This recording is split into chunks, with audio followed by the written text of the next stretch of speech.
This will be a 5 to 7 minute speech. And Eddie, you're going to read? I'm going to read. I'm sorry, Prez, you're going to read the. So, Guy is giving his project number 8, which is a speech that's designed to get him comfortable with using visual aids. And the two main objectives of the speech are: number 1, select visual aids that are appropriate for your message and the audience. And number 2, use visual aids correctly with ease and confidence. Thank you.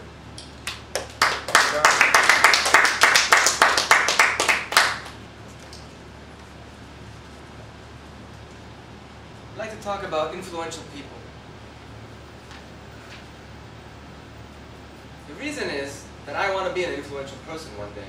And I think many of us want to be influential, or we look up to influential people, we want to be like them, we want to emulate them. We want to say, oh, how does he do that? I want to do that as well. They're usually successful, they usually do good in the world. So real quick, who's this guy over here? Does anyone know? This guy over here on the right. Say that again, Tim? Mahler? Mahler, that's right. Gustav Mahler, composer and conductor. So, the influential people I'm going to talk about are two people that made the Time 100, every year Time has a 100 most influential people's list. And these two people made the list this year and last year. Now these people, the way I chose them, from their country of origin. They're from, oh, excuse me. These people are leaders, they're heroes, thinkers, and artists, which means they come from all walks of life, they can come from all kinds of disciplines, and they are usually very prominent.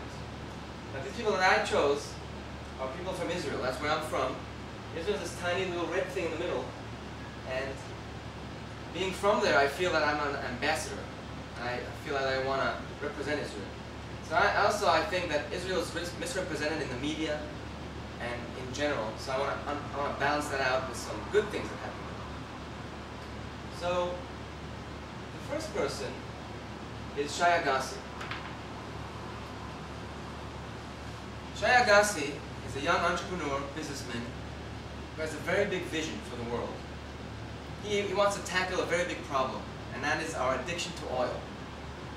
You see, oil, as we know, runs everything in the world, and it's very prominent. His vision, he wants to eliminate use of oil in the car region, or have cars run on electric and not on oil.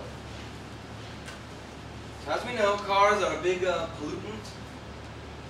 They pollute, they emit CO2, and they use a fossil fuel. By some estimates, they use 60% of all CO2 emissions in the world are cars. Some estimates I've seen 25%. And that keeps rising because people keep buying more cars, and industrial nations like, or developing nations like Brazil, India, China keep getting more cars because they get more money. And so his vision is to eliminate that and go 100% electric. He formed a company called Better Place. It's a startup, and he was able to raise $300 million in 3 years. I'm sure Stefania, if she was here, she would be impressed with that. And his goal is to actually, well, I can hear some of you saying, wait, electrical still, you have to generate that electricity from somewhere that's usually coal, so where's the green in that? But he wants to offset that, have a zero carbon, zero emissions car by matching up cars with sources of energy. For example, in Denmark, he wants to match up windmills with cars. In Israel, it's solar, because we have a lot of sun there. And he has a whole system. It's not only the car. The car is one component. He has a whole system where the car, think of miles like minutes. Minutes on your cell phones, you buy minutes. Here he proposes buying miles, and having you buy a certain amount of miles, and that's what you pay for. You don't pay for the battery, you pay for the miles.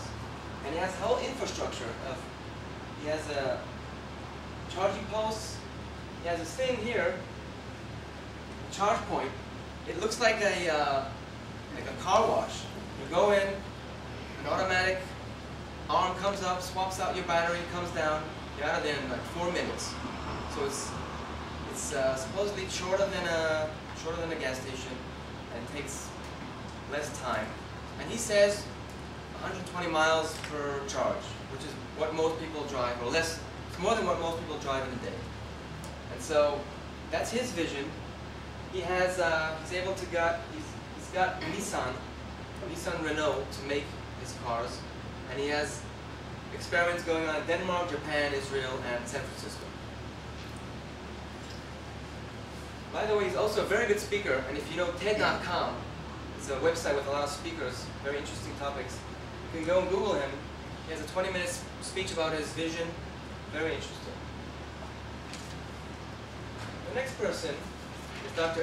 Edna Foa. She's a clinical psychologist, and she is helping the world by battling by helping with one of the great tragedies of humankind, and that is PTSD, post-traumatic stress disorder. If anything, what it means is anything that is traumatic to a person, violence, abuse, and mostly war, can cause a person to be in anxiety and not function in the world. And she's battling this very successfully. It's estimated that from a Vietnam War, which was quite a few years ago, about 500,000 people may suffer from PTSD. And it hurts their life quality. Later, 300,000 for Iraq and Afghanistan.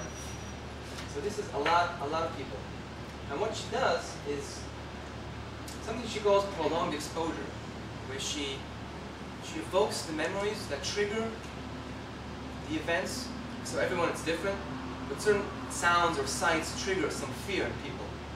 She gently evokes that, and I'm not sure how, but somehow that is able to lessen the fear. And within 12 weeks, there was already improvement.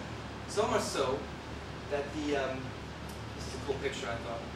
So much so that the Department of Veteran Affairs and the military here in America are using her protocol, and to great success. So she's making an actual change in the world.